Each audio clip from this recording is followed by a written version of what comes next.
Hello, welcome back to the channel. Now, this is the second in our series of Operation Telic interviews, and I'm joined by Bob Macdonald, who was 2nd IC 61 Field Support Squadron during Operation Telic. I hope I got that right. QIC 61 Field Support Squadron, yeah. And I'm delighted that he's offered up his time and his experiences for us today. So, as I started the last interview, could you give us like a brief overview of your military career up until Operation Telic started? Okay, so I went to Sandhurst in 1997. So spent shy of a year at Sandhurst before commissioning in 98. Then went, after a short break, over to the Royal Engineers Troop Commanders course, based at Chatham and at Minley, so Gibraltar Barracks near Camberley. I spent a further sort of 6 months there, and then joined my first regiment at Waterbeach, which unfortunately is no longer there. They've moved to the north of Scotland now. But I joined 39 Engineer Regiment back end of 98, sort of November time. Joined 3-4 Field Support Squadron, supporting the RAF around the world. So spent sort of 2 years bouncing in and out of various places, including Gibraltar, Kuwait, and Egypt, bizarrely. So yeah, 2 years there. Then after finishing that, I went off to join the Unarmoured Engineer Regiment, become a reconnaissance troop commander. Spent 2 years there, based out of Sidworth.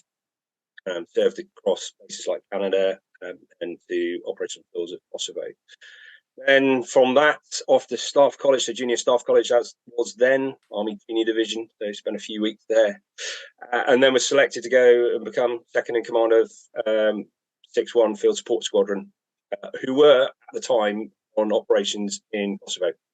So I joined them in sort of August of 2002, and then recovered back to the UK, basically as the second in command to bring the squadron back from that operational tour in the sort of late September, October of 2002. And obviously by that point, we started to get wind of what was brewing in the Middle East. So there was sort of early stage in the sort of November time, we were starting our preparation for a potential deployment. And so yeah, that was my point at which I sort of started my journey on the route to Operation Telic. Wow. So in terms of like you mentioned there, you got wind of what was happening.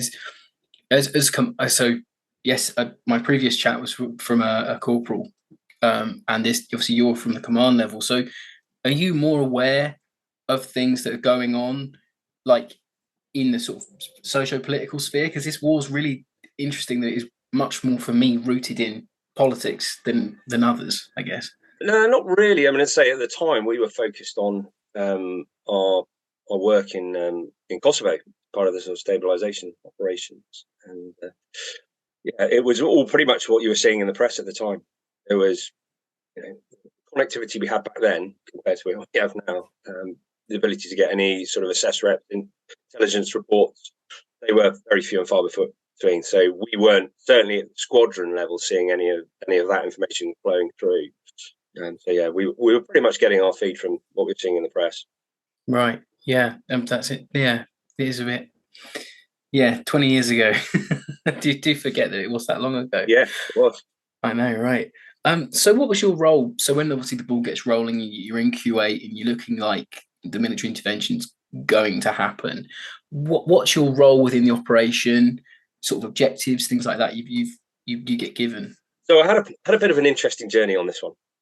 So I was sort of roll the clock back. It was over New Year. I was skiing with my girlfriend, now my wife at the time, and I get a phone call from my OC saying, "You need to get yourself back. It looks like we're going." So I made my way back. Obviously, finished the holiday and made my way back to Maidstone, where we were based. And I think I didn't leave the office until around about the 12th of February. I was literally in the office, sleeping there, because we were preparing all the sort of the manifests for all the equipment, working out who was going, making sure everybody was checked in terms of their medical, their dental, and a whole host of then preparing the squadron to go out the door.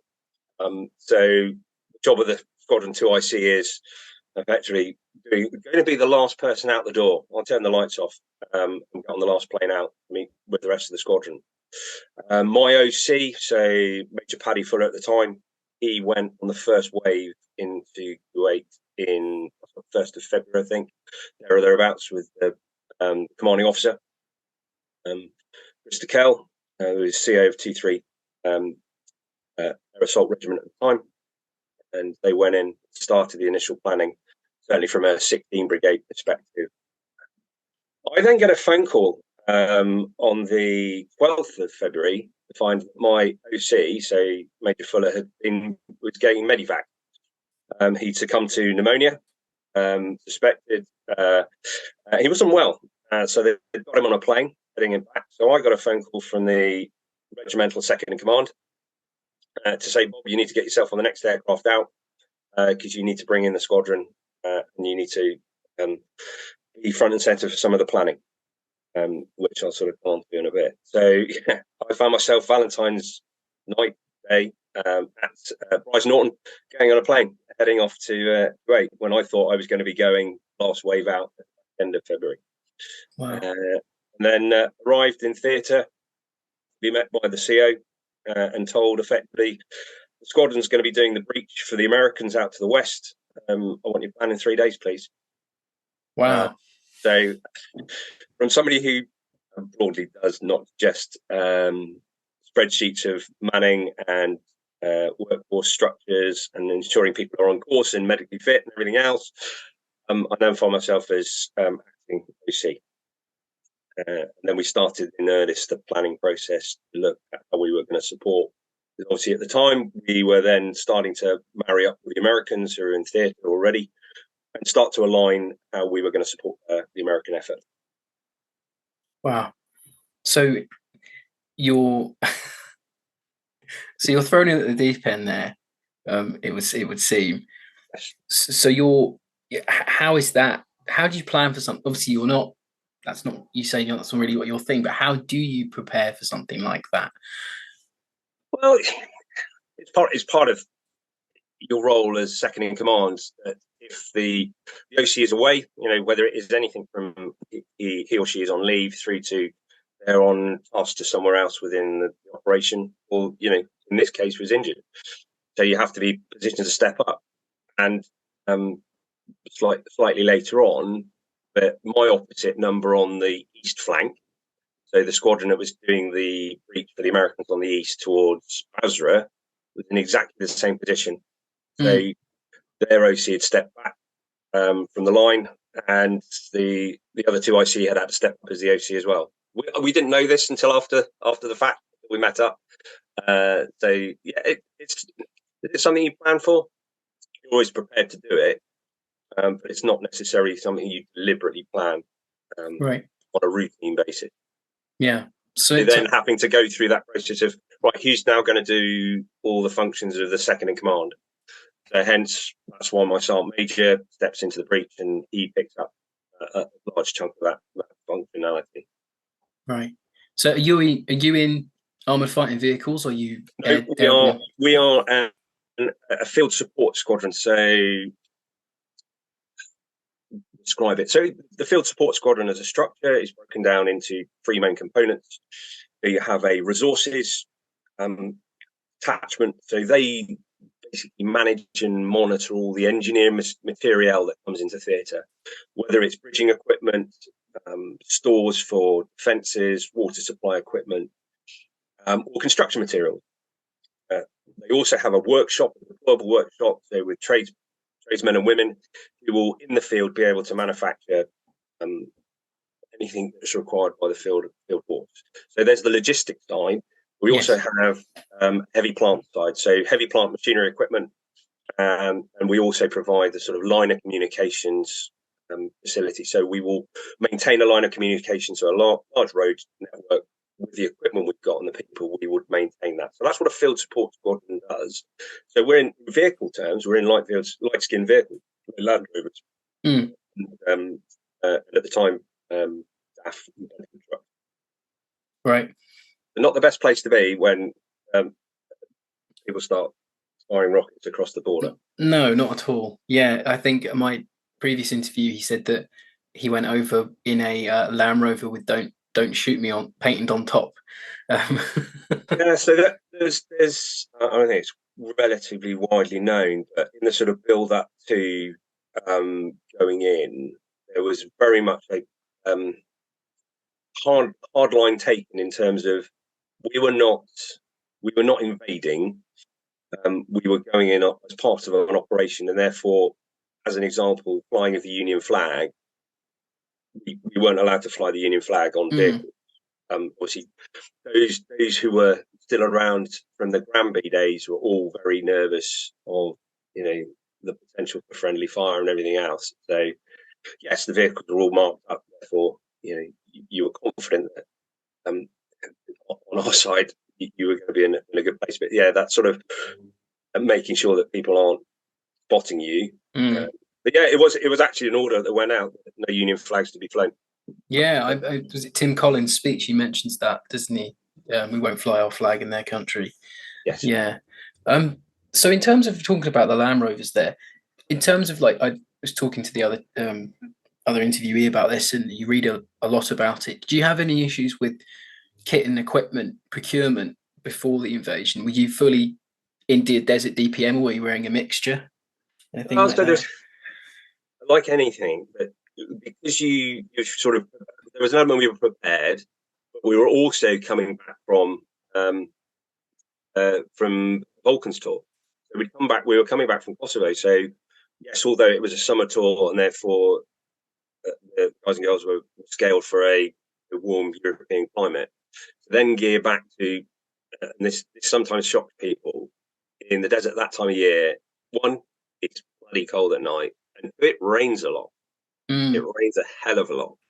So yeah, there were a number of people who had all the issued equipment. There was an element; it was always just going to spend time catching up. But yeah, there was a bit of mismatch of equipment, but nothing that couldn't be overcome. No, of course. I think that's my previous interviewee. They definitely overcame their issues there. So when you go over the border, what's your, what are your objectives like? What sort of thing are you doing? They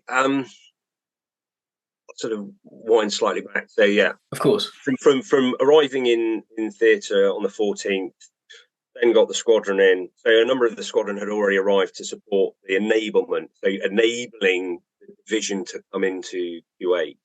So our plant troop had arrived about 2 weeks earlier with all their equipment. So they started to build all the ranges, all the camps.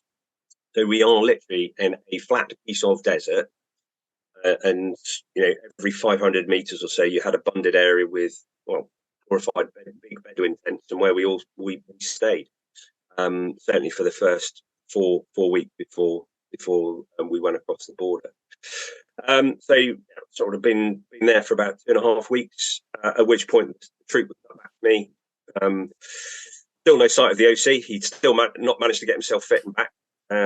So we deployed the plant troop out into the desert. So we deployed them northwest.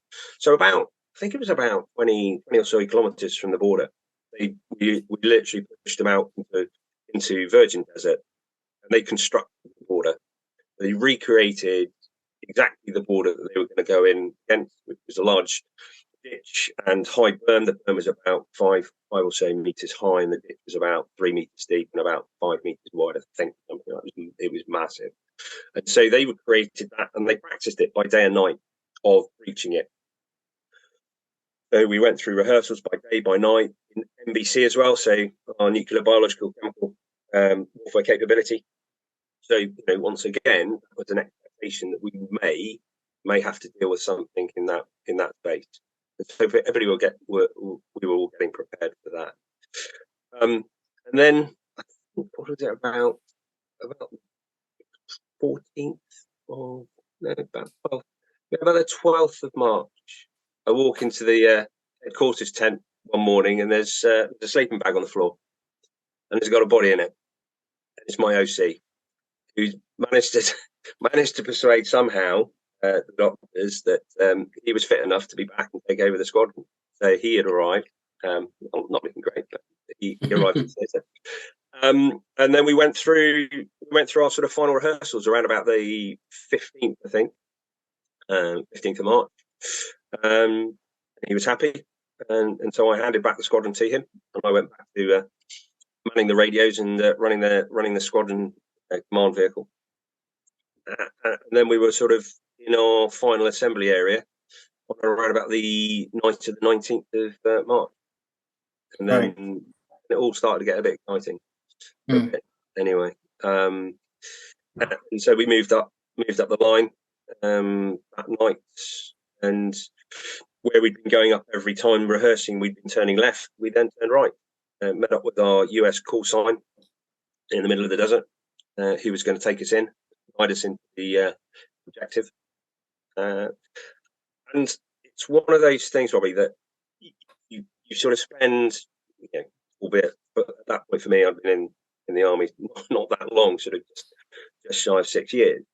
But you rehearse and you think, I may do this one day, and you find yourself actually at dawn with an 8-hour.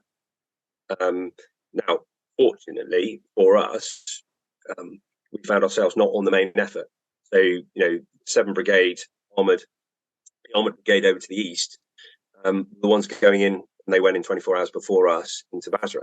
And you could see that. You could see it all illuminating the skyline. You could hear it. You could hear the aircraft coming in, and all the fires coming in from across the Kuwaiti border into southern Iraq. But it's a bizarre and it's a surreal experience to be there at dawn, and it's just very still, very quiet. And then the American guns open up, who were about 5 or 6 kilometers to the west of us. So that's where the American big drive was going in. All we were doing, we were opening up the 24 hours later, we were opening up their main thrust up to, they're on towards Baghdad. So we were paired with the 5 regimental combat team. So the Marine Division or Brigade, sorry. So we were paired with them, and they were steaming north. So to go in, and it all worked. It all worked like timings hit the breach.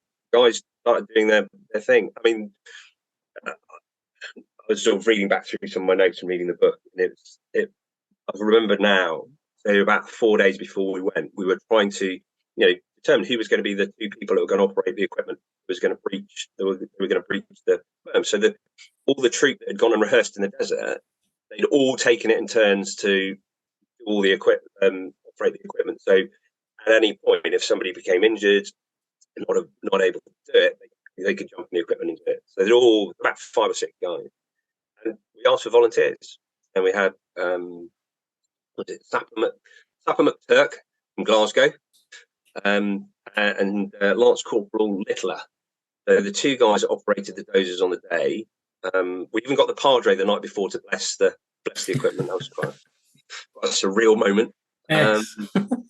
But holy water and a couple of prayers, and the guys went in and we were open within a matter of hours.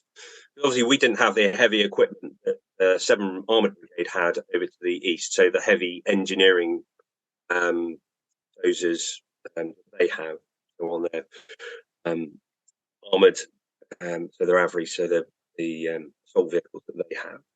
So it took us a little bit longer than they got through with the brigade. And then the breach was open, and then the Household Cavalry Regiment reconnaissance were with us. They went through and started pushing through into the oil fields, because the key effort for us on the west was securing the oil fields. Yeah. To allow then the Americans to push north. So that first morning was quite surreal. Not least about 10 o'clock. So picture the scene. We've gone in. We've then dug ourselves in between the border. So the border was constructed of, let's say, a 5-meter high berm, ditch, then about 1.5 kilometers of no man's land, interspersed with a high chain link fence. This was all part of the UN protection zone post Granby. So this was all part of supporting the no-fly zone and the buffer zone post the conflict. And then you then had a berm and then a ditch on the Iraqi side. So by mid-morning, we'd move forward into the middle of the border area, dug ourselves in, so vehicle slots, all the Land Rovers, and we had 3 Land Rovers with us. We dug ourselves in, and then I think it was about lunchtime-ish, the sentry comes running into the CV, and he says, "Boss, there's two Germans outside." I said, "What?" He said, "There's 2 Germans outside." Okay, so I handed over the radio to Sergeant Major and went outside, and sure enough, there were 2 German military police there. They were part of the UN mission.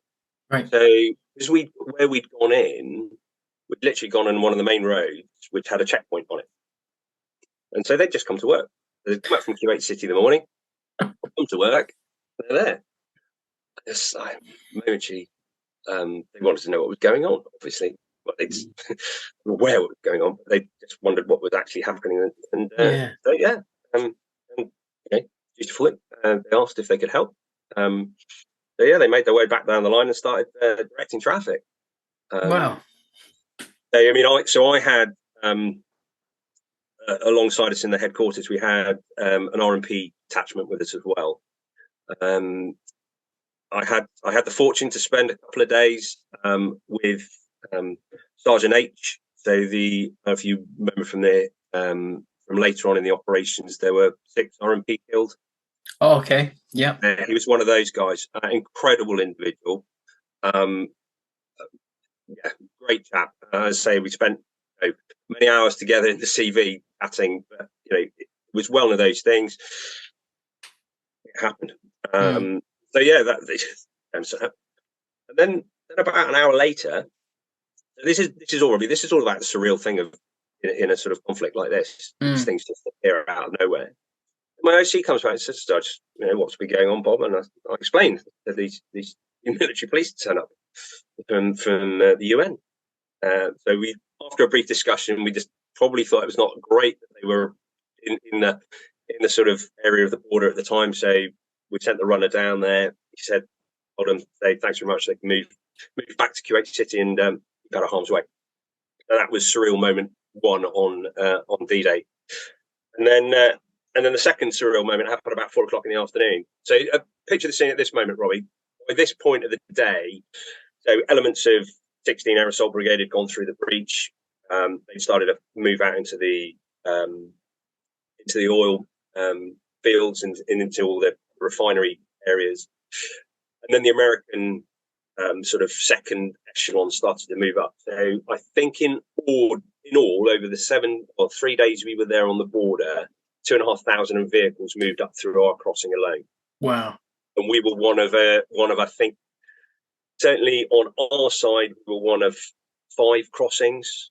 And I'm not sure how many crossings. I think there were about 6 on the east flank with 7 Brigade. It's amazing scale, isn't it? Come up. And then we find about 4 o'clock, interdispersed with the 2,500 vehicles, were 3 Kuwaiti fire engines, blue lights flashing. Amazing. And obviously, the MP with us, went out and stopped and just wanted to know what was going on. And I think one of the photographs I've shown you, which is a look across Route Palace. So we were on Route Palace. Street. There's some photographs that show the oil fires that were burning. So they wanted to go and put them out. We weren't going to stop them. So they just cracked on, went across the border and did their thing. That was us for the first 3 days. We sat, watched the fireworks and the light show in Basra from afar, and then moved up the line. About 25th, I think, we moved further up into Iraq. Right. What was morale like at the time? So it's an interesting one. So rewind about 7 days, about the 14th, 12th, 14th of March, we really got a sense that we were going. Sort of orders were intensifying. Training was getting to a crescendo, and you knew something. We were going to get the order to go within sort of 72 hours. So guys were writing their final letters, writing their funeral instructions. I've still got mine somewhere. I looked through my notes earlier, and they're there. letters to mum and dad. People, we had sat phones at the time, so you were given sort of 10 minutes fact. Yeah. Really odd. The last time I think, so speak to my mum and dad. We went on a radio blackout, 72 hours out, I think. But it was, I think, for me, the bit of from a command perspective was the night before. So there were young 18, 19-year-old lads in the squadron who were going to be, these people going to be, certainly from our side, the first ones going in. And they were scared. And, wanted to know what was going to happen, what they were going to experience. There's very few had seen that type of operation.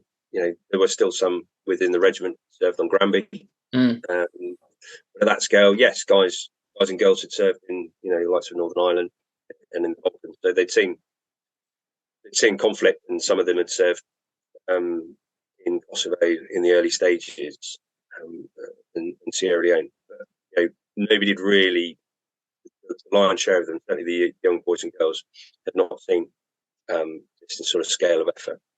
So yeah, it was literally that walk around the tent of an evening, guys and girls reading books, listening to music, and some just really wanting to know what was going to happen. Yeah, that's how you imagine it, really, I guess. So what, coming off of morale there, so what was the hardest part of the operation for you? As much as you'd like to share. Once we discussed, as I said, we met our American call signs at about midnight the night before we went in. Once we determined what time HR it was, actually, is an operation of this scale, magnitude, was spanning multiple time zones, multiple commands. So after a reasonable amount of deliberation, we determined actually what time we were going to go in, because it was linked to the American and the British fire plans.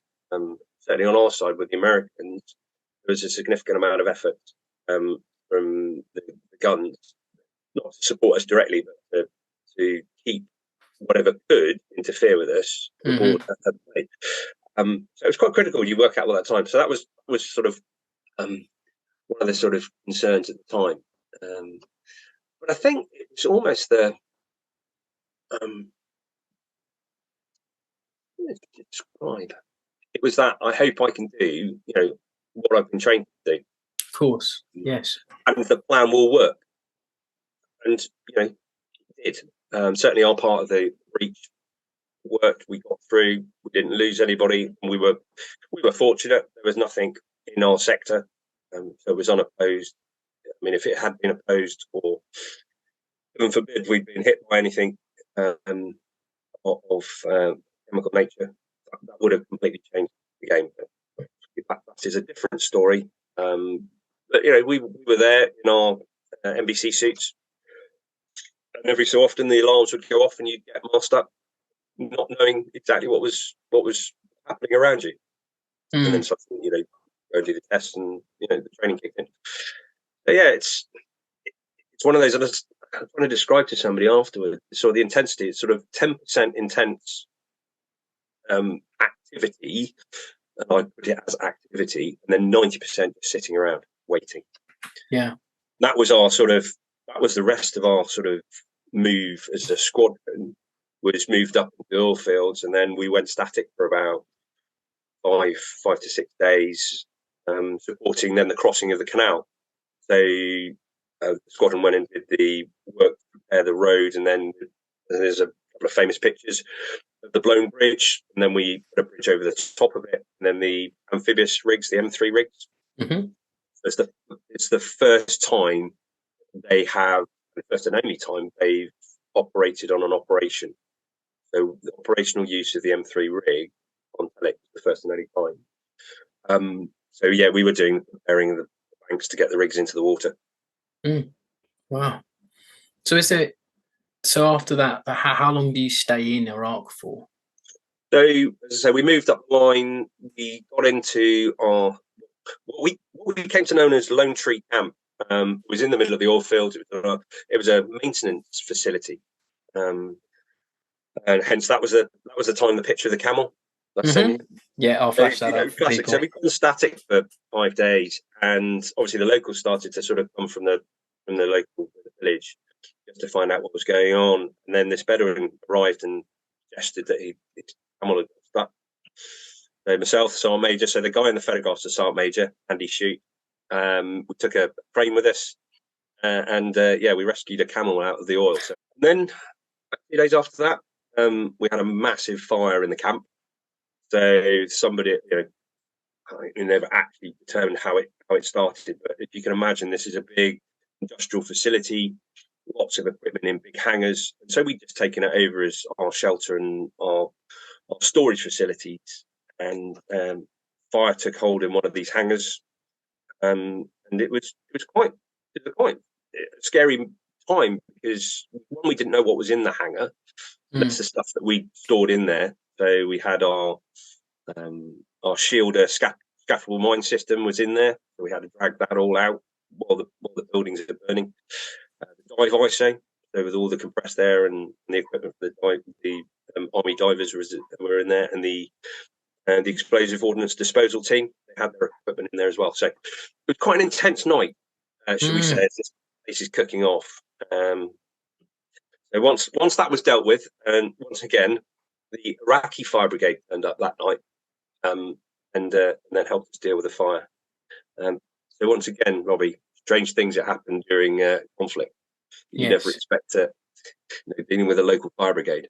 And then our sort of final position, we moved up the line to Alamara. So our sort of end of conflict finished in Alamara, helping the brigade then set up a landing zone for the C-130 Hercules to come in. The troop that had done the breach of the border in early March then went forward and then built a runway, bringing the Hercules, then resupply Alamara, which then obviously over the following Telic became quite a hotbed of operations. But yeah, I was back in Brize Norton, I think the 6th of May. I flew back in.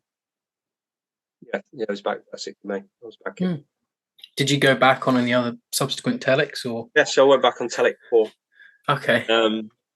So 18 months later. So after I'd spent 35, 40 days eating menu B, so we only had one, of all the rations you can have. I don't know how quartermaster managed this, but we just seemed to have menu B. So it became a bit of a sore point after 40 days. Yes. They spend 40 days eating that on operation, then come back on Telic 4 in the stabilization space with the squadron. So we deployed the squadron out. Then I remained with the squadron until about halfway through that tour, and then I went back to the UK. And then started the next stage of my career. So that's where I went off to become a professional engineer in the army. So I became a chartered engineer. I spent 2 years training to be that after my time on Telic. Wow. Oh, thank you so much for joining us. I think that's a perfect place to end the interview there. Thank you so much. No problem at all, Robbie.